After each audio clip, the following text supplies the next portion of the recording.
ایک روپے کو ایسے بڑھاتے رہتے ہیں قیامت والے دن جب اللہ کے سامنے آدمی جائے گا تو اتنا اس کا نامہ اعمال ہو جائے گا، انسان دیکھ کر حیران ہوگا کہ اللہ یہ کہاں سے آیا، میں نے اتنی تو کوئی نیکی نہیں کی۔ تو اللہ پاک فرمائیں گے یہ جو تم نے دنیا میں ایک درہم میری رضا کے لیے دیا تھا، یہ میں اس کو بڑھاتا رہا، آج احد پہاڑ کے برابر ہو گئی ہے۔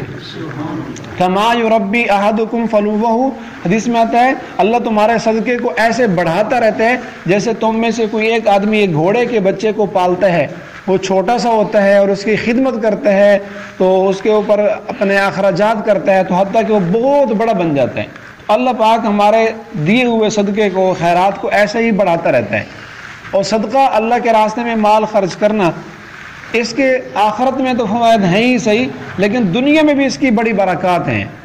حدیث پاک میں آتا ہے داوو مرضاکم بالصدقہ، کہ اپنے مریضوں کا علاج صدقے خیرات سے کرو۔